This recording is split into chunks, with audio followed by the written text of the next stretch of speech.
That's the whole game of the ego. That's what it's based on. Yeah, the human-centered view of the world, seeing humans as special, the special creatures, is only possible if you see something else as lower. So everything that is nature is seen as lower. Everything that is divine and spiritual is seen as higher. And the divinity and spirituality, they are attributes that are considered to be human things, right? So as long as we pursue those and we have higher goals, and we leave behind, or we overcome, or we suppress the lower in us, which is sexual, animal, earthly, yeah, then we are doing the right thing. Then we will be in favor of God, like God will favor us. So that's where that comes from, seeing sex as a bad thing. Yeah.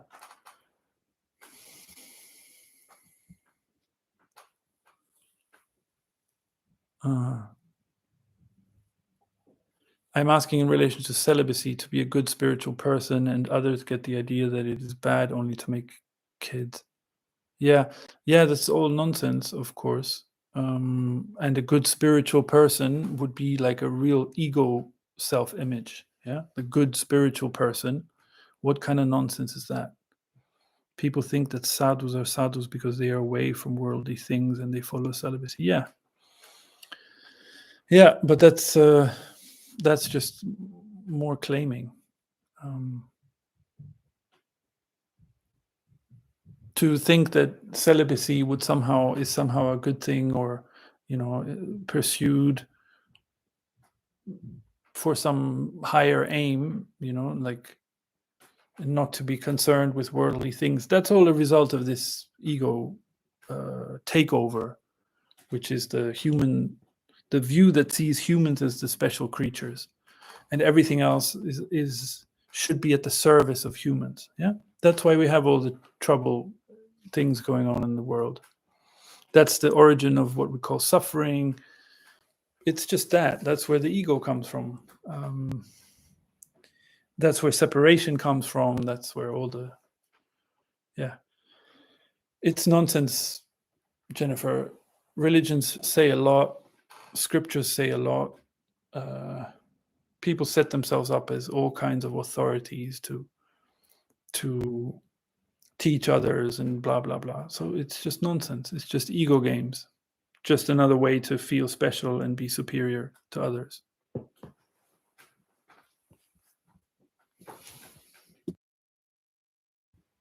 It's life that's amazing, Jennifer. You gotta want to let it in, I mean, it's just a way of saying, because we're living anyway. But it's like everything can talk to you, but you gotta like, you gotta want to talk with it. You know what I mean? Like, there's always opportunities, and it's us who turn away from that which nourishes us. It's us who are so occupied to fulfill whatever expectations or standards or ambitions or whatever we have going on. Yeah, we are the ones who devote our energy to those things.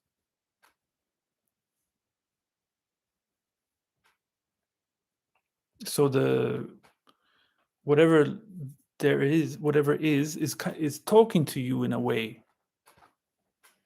But if you don't want to meet it, if you prefer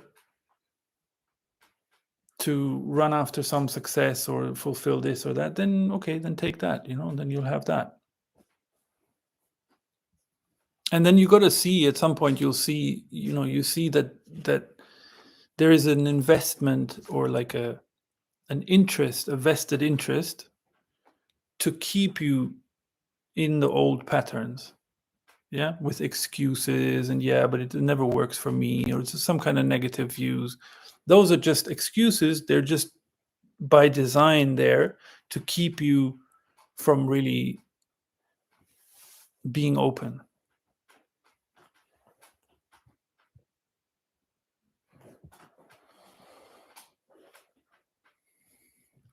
Hey, Molly. I'm considering moving in with my sister and her husband to nanny their newborn. However, I'm apprehensive about being around them all the time. Yeah, I hear that.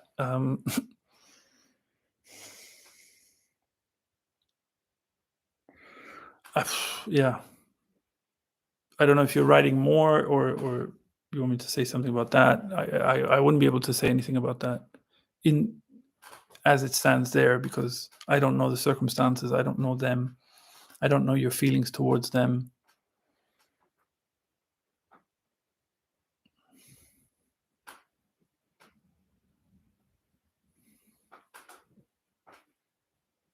Maybe I think you mentioned your sister before, and you were kind of concerned about her. Anyway, yeah, I don't know if you're writing more, or if you don't want to. If you want to write me an email, or you can give me a call sometime if you want. Yeah, yeah. I feel drained being around the couple, and especially my brother-in-law. I want to help the baby, but I don't want to put myself in a bad environment. Yeah, that's a very serious consideration. Go with your hesitation. Don't do it unless you feel 100%. That's it.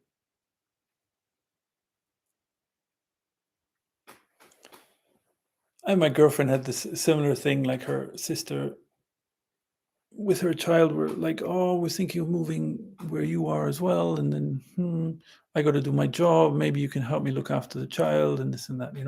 And it's like, "Oh, and you can move in with me. I'll pay like you don't have to pay rent and this and that."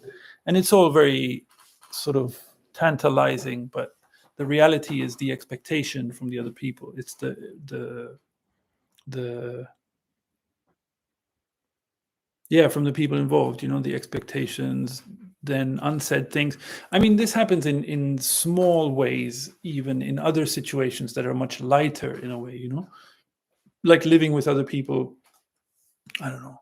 If you're in college or something, and or in any situation, you're sharing a house with other people, and then there's like unspoken, like things aren't set clearly, like, you're going to leave all your dishes in the sink, and not care that other people want to use it too, or people not pulling their weight, all those things.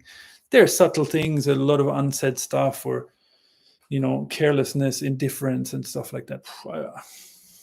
If Yeah, unless I'm 100% sure, I won't go for any situation where I'm not. Okay, those kind of situations, you live somewhere, you get a good feeling to move in, then issues can still come up. But I'm just saying that these kind of subtle expectations and attitudes, they're there. And if you already have a hesitation of feeling drained, my God, then like the drained part that's telling you something very clearly. And the baby has all the help it needs. That's already guaranteed with birth. Like,